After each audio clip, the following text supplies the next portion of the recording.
কারণ আমরা বিশ্বাস করি আমাদের হারানোর কিছু নাই। আমরা যদি কাউকে হারাই সাময়িক কষ্ট পাই, কিন্তু আমরা জানি আমাদের আবার দেখা হবে। এই যে আমরা কিছুদিন আগে আমাদের প্রিয় আল্লামাকে হারিয়েছি, ঠিক কিনা?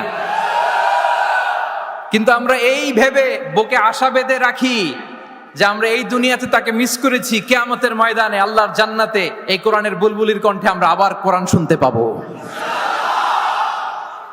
সাময়িক বিচ্ছেদের কিছু তো নাই।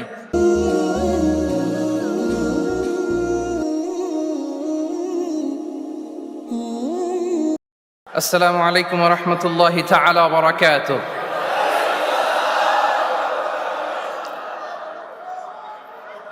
نحمده ونصلي على رسوله الكريم أما بعد فأعوذ بالله من الشيطان الرجيم بسم الله الرحمن الرحيم ونزلنا عليك الكتاب تبيانا لكل شيء وهدى ورحمة وبشرى للمسلمين صدق الله العظيم رب اشرح لي صدري ويسر لي أمري واحلل عقدة من لساني يفقه قولي মুসলিম উম্মাহ অফ নর্থ আমেরিকার আয়োজনে যুক্তরাষ্ট্রের ফিলাডেলফিয়াতে এই পেনসিলভেনিয়া কনভেনশন সেন্টারে আজকের মুনা কনভেনশন 2023 সেকেন্ড ডেতে আপনারা যারা উপস্থিত হয়েছেন আপনাদের সবাইকে জানাচ্ছি আন্তরিক শুভেচ্ছা এবং মোবারকবাদ। আহলান ওয়া সাহলান ওয়া মারহাবান বিকুম ফি হাযাল লিকা আত-তাইয়িব আল মুবারাক। আমরা শুরুতেই আল্লাহ রাব্বুল ইজ্জা ওয়াল জালালের দরবারে শুকরিয়া জ্ঞাপন করছি যে আল্লাহ তাআলা আমাদেরকে এরকম চমৎকার একটি ইভেন্টে একত্রিত হওয়ার সুযোগ করে দিয়েছেন। আমরা সবাই একসাথে পড়ছি কালিমাতুশ শুকর, আলহামদুলিল্লাহ। আল্লাহ রাব্বুল ইজ্জা ওয়াল জালালের দরবারে শুকরিয়া জ্ঞাপনের পাশাপাশি আমি আজকের এই প্রোগ্রামের অর্গানাইজিং কমিটিকে অন্তরের অন্তঃস্থল থেকে শুকরিয়া জানাতে চাই। And I would like to specially thank the police department, the security department, the volunteers, media, press, and the organizing committee for organizing such an amazing event. Barakallahu fikum jami'an. সম্মানিত সুধী, keynote সেশনে আসলে খুব লম্বা চূড়া কথা বলার সুযোগ নেই, এবং আমি শুনেছি আমার পরপরই ইমাম ওমর সুলাইমান, অনেক বড় স্কলার, উনি আপনাদেরকে আরো চমৎকার করে মাগরিবের আগে কথা শোনাবেন। আমি আপনাদের খেদমতে একটা ছোট্ট টপিক নিয়ে কিছু আলোকপাত করবার চেষ্টা করবো ইনশাআল্লাহ বিইذنিল্লাহ। যে টপিকটা নিয়ে আমি কথা বলবো সেটা হচ্ছে the way Quran guides humanity. কোরআন যেভাবে আমাদেরকে পথ দেখায়, কোরআন যেভাবে আমাদেরকে ইনস্ট্রাকশন দেয়, কিভাবে কোরআন আমাদেরকে গাইড করে, এই টপিকটা নিয়ে কথা বলবো। তো আমি শুরুতেই কালামুল্লাহ মাজিদের একটি আয়াত তেলাওয়াত করেছি যেখানে আল্লাহ তাআলা কোরআনের 4টি ফিচার একসাথে উল্লেখ করেছেন। আল্লাহ তাআলা কোরআনকে এই আয়াতে বলেছেন যে ওয়ানাজ্জালনা আলাইকাল কিতাবা তিবয়ানান লিকুল্লি শাই। নবী হে, আমি আপনার কাছে এই কোরআনকে পাঠিয়েছি তিবিয়ান। তিবিয়ান মানে হচ্ছে clarification, explanation for all things, সবকিছুর ব্যাখ্যা। কোরআন হচ্ছে সবকিছুর সুস্পষ্ট ব্যাখ্যা, এবং এটা হচ্ছে হুদা। 2 নম্বর ফিচার হচ্ছে কোরআন হচ্ছে হুদা, গাইডেন্স, যেটা আপনাদের এই কনভেনশনের থিমের সাথে প্রাসঙ্গিক, কারণ এবারের কনভেনশনের থিম হচ্ছে আল কোরআন গাইডেন্স ফর হিউম্যানিটি। তো কোরআন 1 নম্বরে হচ্ছে ক্লারিফিকেশন বা এক্সপ্লেনেশন, তারপর কোরআন হচ্ছে গাইডেন্স, এরপর আল্লাহ বলেছেন রাহমা, মার্সি, এবং আয়াতের সবশেষে আল্লাহ বলেছেন যে এটা হচ্ছে বুশরা লিল মুসলিমিন, glad tidings for the believers. তো এই 4টা ফিচারের মধ্যে আমি কোরআন যে হুদা, কোরআন যে গাইডেন্স, এটা নিয়ে কিছু আলোকপাত করবো ইনশাআল্লাহ বিইذনিল্লাহ। আমরা রমাদানের আয়াত সবাই জানি, সূরাতুল বাকারাতে রমাদান নিয়ে যে আয়াতটি এসেছে ওই আয়াতে আল্লাহ তাআলা কোরআনকে গাইডেন্স বলেছেন, শাহরু রমাদানাল্লাযী উনজিলা ফীহিল কুরআন। তারপর কি? হুদাল লিন্নাস, গাইডেন্স ফর হিউম্যানিটি। এবং এই গাইডেন্সটা এটা সবার জন্য। অন্য আয়াতে আল্লাহ তাআলা বলছেন ইন হুয়া ইল্লা যিকরা লিল আলামিন। এই কোরআনটা হচ্ছে রিমাইন্ডার ফর হোল ওয়ার্ল্ড, গোটা বিশ্বের জন্য কোরআনটা হচ্ছে গাইডেন্স বা reminder, including jinnkind and mankind. যদি প্রথম আয়াতে আল্লাহ বলেছিলেন বুশরা লিল মুসলিমিন, কিন্তু এই আয়াতে আমরা দেখলাম যে এটা হচ্ছে যিকরা লিল আলামিন, গোটা বিশ্বের জন্য এটা রিমাইন্ডার, ম্যানকাইন্ডের জন্য রিমাইন্ডার, জিনকাইন্ডের জন্য রিমাইন্ডার। এবং জিনেরা, জিনকাইন্ড, জিন জাতি এটা স্বীকার করেছে যে কোরআন মানুষকে পথ দেখায়, বিশ্ববাসীকে পথ দেখায়। তারা যখন তায়েফে বিষ্ণু ইসা ইসলামের কণ্ঠে সর্বপ্রথম তারা কোরআনিক রিসাইটেশন তারা শুনলো, তারা যেটা বলেছিল আল্লাহ তাআলা সরাসরি কোট করেছেন কোরআনে, সেটা তারা বলেছিল ইন্না সামি'না কুরআনান আজাবা ইয়াহদি ইলা রুশদি ফাআমান্না বিহি, indeed we have heard an amazing Quran and it guides to the right path. আমরা একটা অসাধারণ কোরআন শুনেছি এবং এটা ইয়াহদি ইলা রুশদ, গাইড করে, পথ দেখায় সঠিক রাস্তায়। তো আমরা বুঝতে পারলাম কোরআন হচ্ছে গাইডেন্স, আমাদেরকে পথ দেখায়। কোরআন গাইডেন্স হওয়ার সবচেয়ে বড় কারণ হচ্ছে কোরআন হচ্ছে এই পৃথিবীর সবচাইতে the most interactive and relevant book to human being.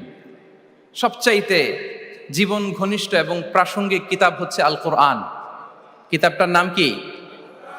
সবাই বলুন একসাথে, কি নাম? সবচাইতে প্রাসঙ্গিক, জীবন ঘনিষ্ঠ, the most interactive book ever in the world. এর কারণ হচ্ছে এর আগে যত আসমানি কিতাব এসেছিল সবগুলো কিন্তু একবারে নাজিল হয়েছে অ্যাট এ টাইমে। তাওরাত মুসা আলাইহিস সালামের উপর একবারে নাজিল হয়ে গিয়েছে একসাথে। ইনজিল ঈসা আলাইহিস সালামের উপর একবারে নাজিল হয়েছে। জাবুর দাউদ আলাইহিস সালামের উপর একবারে নাজিল হয়েছে। কোরআনও কি একবারে নাজিল হয়েছে? হ্যাঁ, একবারে নাজিল হয়েছে না, 23 বছরের 23 ইয়ার্সের লং পিরিয়ড অফ টাইমে একটু একটু করে নাজমান নাজমান হাসবা হাওয়াইজিল বাশার, মানব জাতির প্রয়োজনের তাগিদে, তাই না, প্রেক্ষাপটের আলোকে নাজিল হয়েছে। প্রথম নাজিল হয়েছে মক্কায়, তারপরে মদিনায়, বিভিন্ন জায়গাতে। আপনারা জানেন যে কোরআনের প্রথম আয়াত নাজিল হয়েছে মসজিদুল হারাম থেকে 10 কিলোমিটার উত্তর পূর্ব দিকে জাবালে নূর আছে, একটা পাহাড়, 634 মিটার উঁচুতে একটা কেইভ আছে, গারে হেরা। ওই হেরা গুহায় শুরু হলো কোরআনের এই নাজিল হওয়ার প্রক্রিয়া। এরপর রাসূল সাল্লাল্লাহু আলাইহি ওয়াসাল্লাম মক্কা থেকে মদিনায় গেলেন, সেখানেও নাজিল হতে লাগলো। এই কোরআন কখনো নাজিল হয়েছে ঘরের ভেতরে, কোরআন কখনো নাজিল হয়েছে বাজারে, কোরআন কখনো নাজিল হয়েছে সফরে, এই কোরআন কখনো নাজিল হয়েছে যুদ্ধের ময়দানে, এই কোরআন কখনো নাজিল হয়েছে আল্লাহর আরশে। তার মানে রাসূল যেখানে কোরআনও সেখানে। কতটা ইন্টারেক্টিভ কিতাব! রাসূল সাল্লাল্লাহু আলাইহি ওয়াসাল্লাম তার জীবনে, তার পরিবারে, তার সমাজে, রাষ্ট্র পরিচালনায় যেখানেই তিনি সংকটের মুখোমুখি হয়েছেন, ঠিক তখনই সমাধান নিয়ে হাজির হয়েছে কোরআন। এজন্য এটা হচ্ছে the most interactive and relevant book to human being, সবচাইতে প্রাসঙ্গিক, জীবন ঘনিষ্ঠ একটা কিতাব। এবং এই কোরআনকে আল্লাহ তাআলা লাইট বলেছেন, আলো। ওয়া আনজালনা ইলাইকুম নূরাম মুবিনা, নবী হে, আপনার কাছে আমি লাইট পাঠিয়েছি। কোরআন এটা আলো, কারণ পথ দেখাতে হলে তো লাইট লাগবে। যেটা আপনাকে পথ দেখাবে তার মধ্যে যদি আলো না থাকে, সে পথ দেখাতে পারবে নাকি? পারবে না। তো কোরআনকে আল্লাহ তাআলা লাইট বলেছেন। এবং কোরআন শুধু নিজেই লাইট নয়, শুধু নিজেই আলো নয়, সে আলোর দিকে নিয়ে যায়। আল্লাহু আকবার। আলিফ লাম রা কিতাবুন আনজালনাহু ইলাইকা লিতুখরিজান নাসা মিনাল যুলুমাতি ইলান নূর। I've revealed this book unto you, O Muhammad, in order to lead the mankind out of darknesses into the light. অনেকগুলো অন্ধকার থেকে একটি আলোর দিকে, মহাসত্যের দিকে নিয়ে যাওয়ার জন্য আমি কোরআন পাঠিয়েছি। সুবহানাল্লাহ বিহামদি। এবং একটু খেয়াল করে যদি আমরা দেখি যে একটি পুরো জাতি, একটি পুরো গোষ্ঠীর জীবনধারা পাল্টে দিয়েছিল কোরআন, যাদের লেখাপড়া জানা ছিল না, অক্ষর জ্ঞানহীন একটা জাতি, একটা ভূখণ্ডের জীবনধারা পাল্টে দিয়েছে এই কোরআন। কোরআন যেমনি আলো, তার পাশাপাশি কোরআন হচ্ছে ক্রাইটেরিয়ান। কোরআন সত্য এবং মিথ্যার মধ্যে পার্থক্য তৈরি করে দেয়। আপনি কোরআনের লেন্স দিয়ে যদি এই বিশ্বকে পরখ করতে চান, কোরআনের লেন্স দিয়ে যদি এই পৃথিবীকে আপনি পরখ করেন, তাহলে দেখবেন যে কোনটা সত্য কোনটা মিথ্যা আপনার কাছে এটা সুস্পষ্ট হয়ে যাচ্ছে, ঠিক কি না?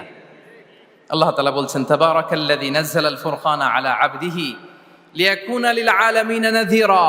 ফুরকান বলেছেন আল্লাহ তাআলা কোরআনকে এখানে। The criterion, it differentiates between right and wrong. কোরআন পড়লে আপনি বুঝতে পারবেন কোনটা সত্য কোনটা মিথ্যা। এবং সবচাইতে মজার ব্যাপার হচ্ছে কোরআন হচ্ছে একটা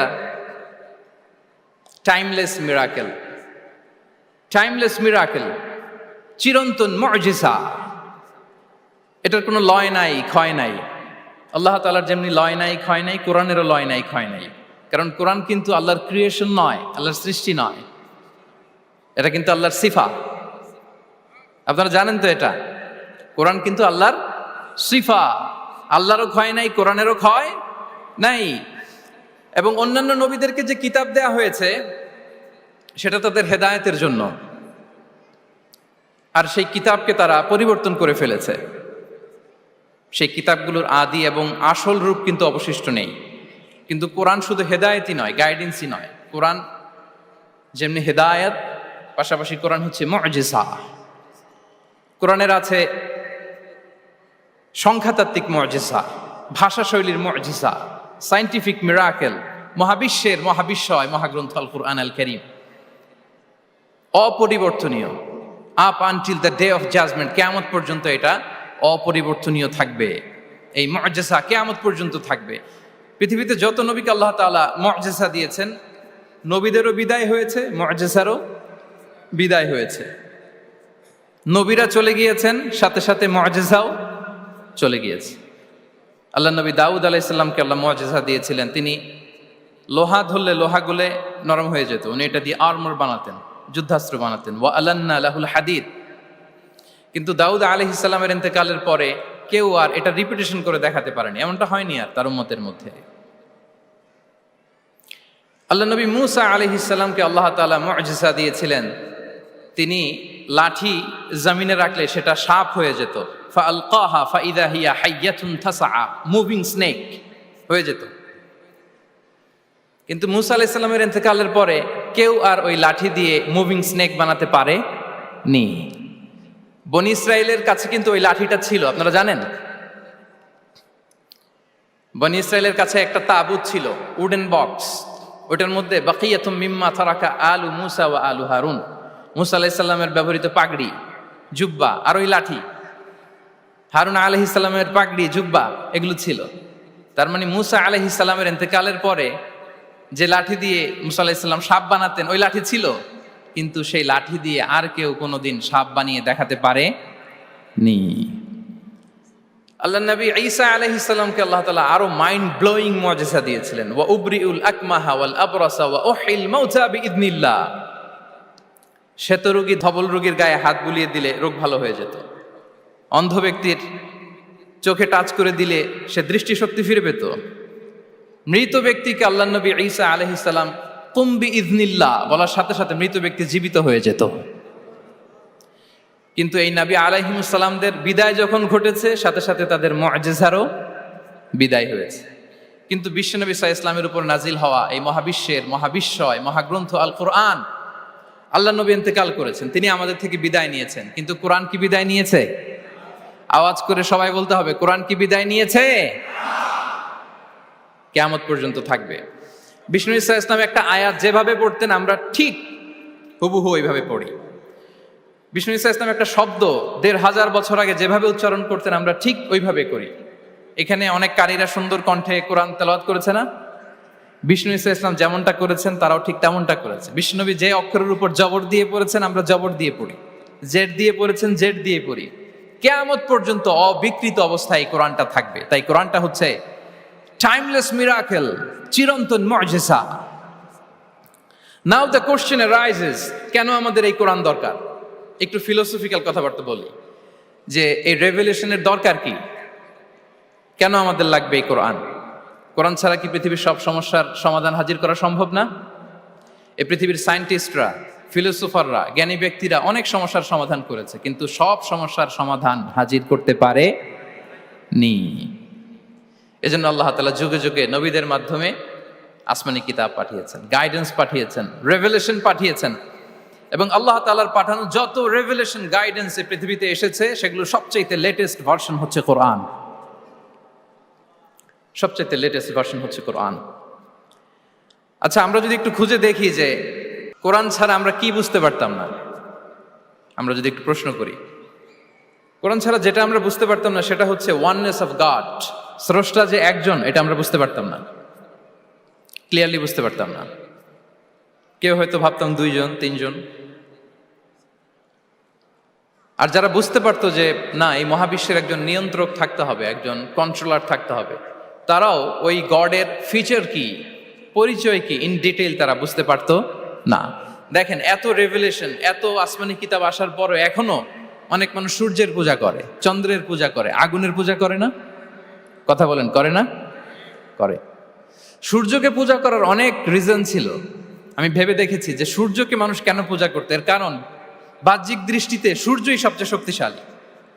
সূর্যের চেয়ে শক্তিশালী কিছু আর পৃথিবীতে দেখা যায় না। আর সূর্যের আলো ছাড়া পৃথিবীতে কেউ বাঁচেও না।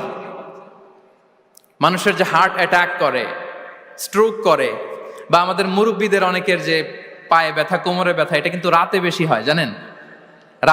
রাতের সাথে রোগের একটা সম্পর্ক আছে। এর কারণ রাতের বেলায় সূর্যের আলো নাই, ফলে মানুষ অসুস্থ হয় বেশি। এই কারণে প্রাচীন কাল থেকে মানুষ সূর্যের পূজা করত। আল্লাহ নবী ইব্রাহিম আলাইহিস সালাম, উনিও প্রথমে ভেবেছিলেন তারাই কি আমার রব, চাঁদই কি আমার রব, সূর্যই কি আমার রব। ভাবতে ভাবতে তিনি মহাসত্যের সন্ধান পেয়েছেন। তো এটা আমরা উদ্ধার করতে পারতাম না যে আসলে আমাদের স্রষ্টা কে। আর আমাদের মধ্যে যারা চিন্তাশীল, তারা হয়তো আমরা ভেবে একটা কুল কিনারা করতে পারতাম যে না, একজন স্রষ্টা থাকতেই হয়, না থাকলে কেমন করে হয়, কেউ না কেউ আছেন।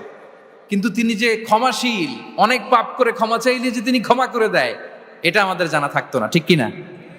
তিনি যে মহাজ্ঞানী, মনে মনেও যেটা ভাবি এটা উনি ধরে ফেলেন, এটা আমরা বুঝতাম না। 99টা সুন্দর সুন্দর নাম দিয়ে আল্লাহ তাআলা তার পরিচয় দিয়েছেন, এত ডিটেইল, এত নিখুঁত, এত জোরালো ভাবে।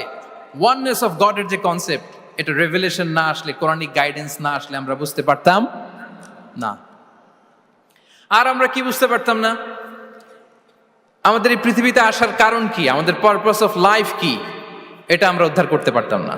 ভবগুরুর মতো ঘুরে বেড়াতাম, খেতাম, কাজ করতাম, পৃথিবী আবাদ করতাম, ডেভেলপমেন্ট হতো, উন্নতি হতো, কিন্তু আসলে পারপাস অফ লাইফ কি, এটা আমরা উদ্ধার করতে পারতাম না। কোরআন এটা আমাদেরকে ক্লিয়ার করেছে, ওমা খালাকাতুল জিন্না ওয়াল ইনসা ইল্লা লিয়াবুদুন।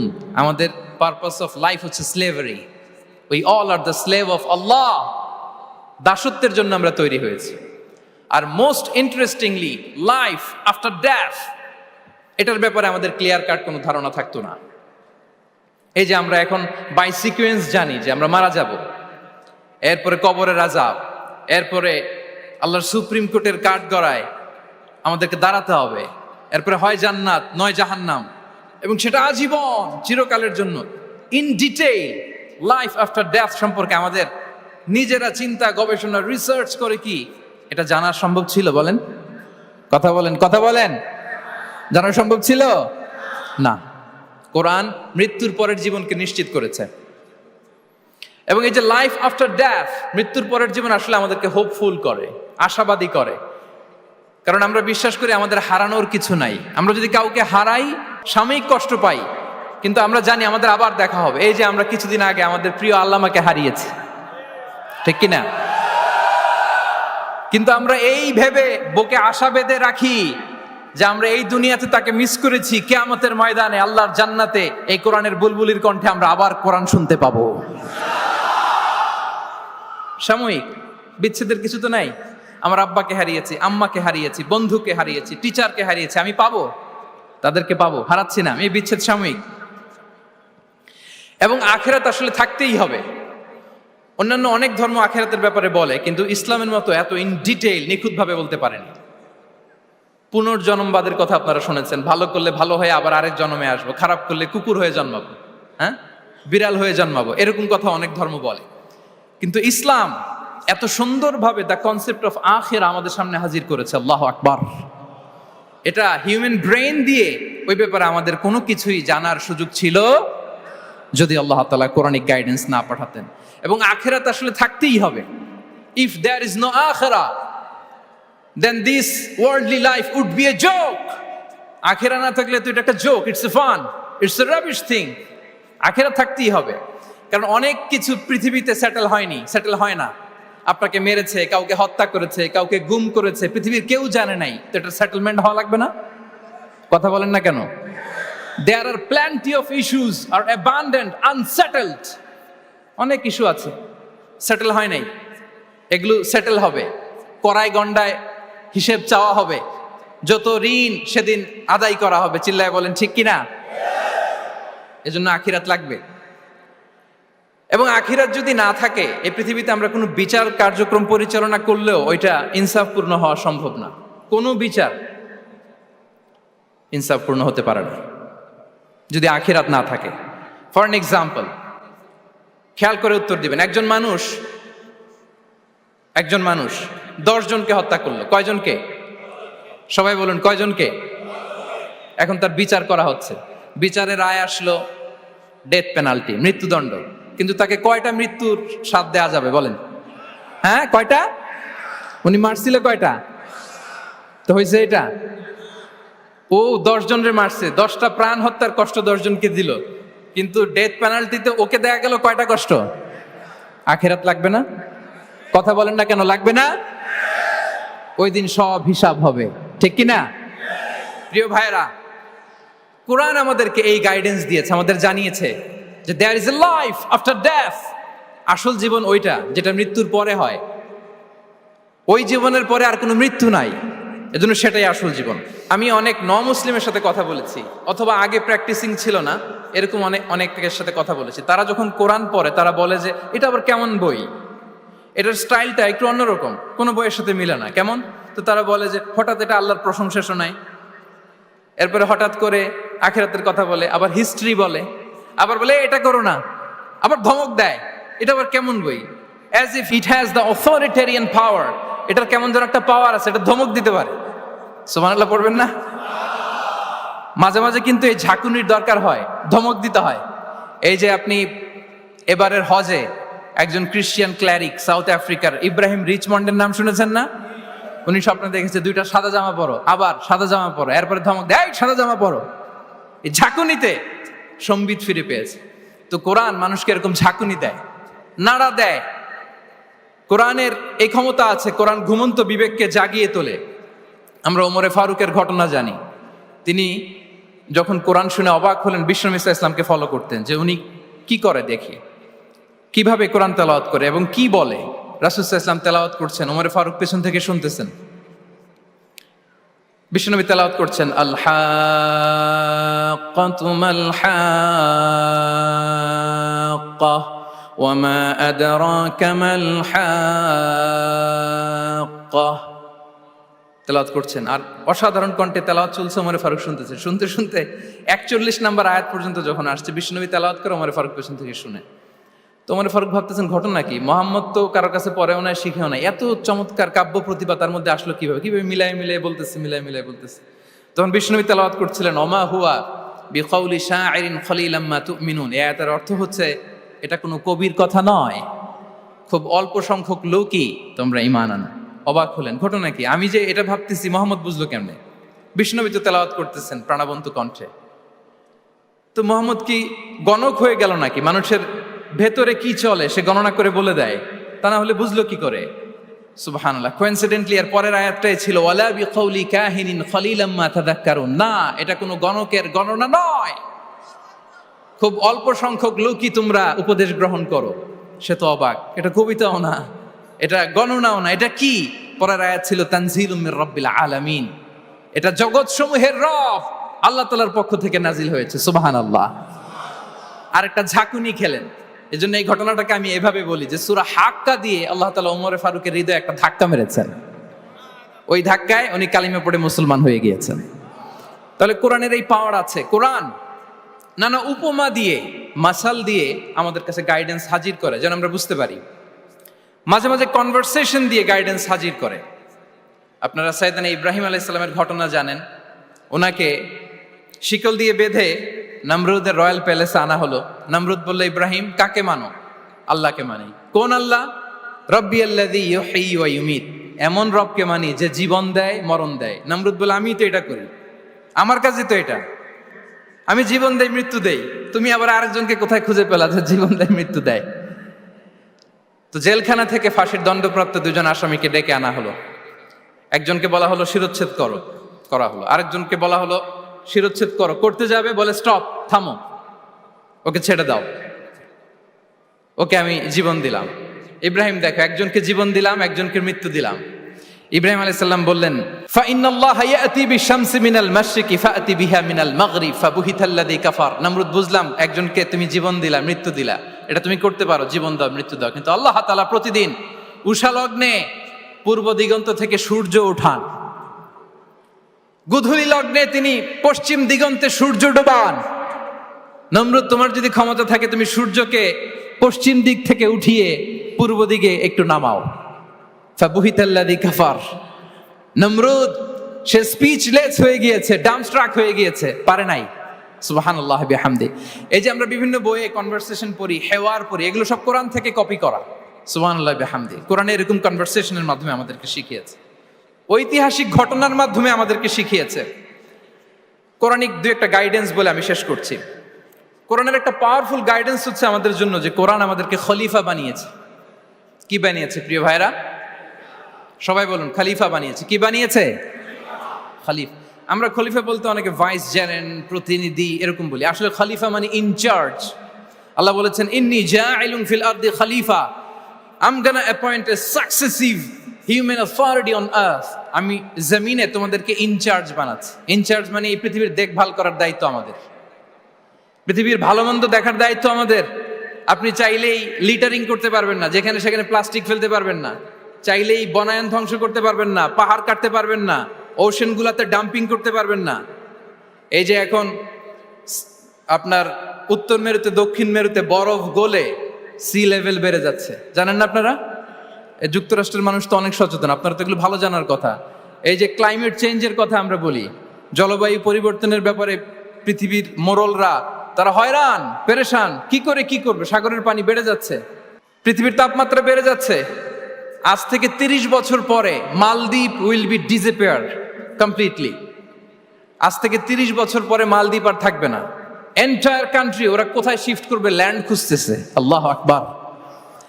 তাহলে এটা আমাদের দায়িত্ব। আমরা চাইলেই পৃথিবীর তাপমাত্রাকে উষ্ণ বানাতে পারি না, চাইলেই বন ধ্বংস করে দিতে পারি না, চাইলেই পৃথিবীর পরিবেশ নষ্ট করতে পারি না। It's our responsibility to keep this planet inhabitable.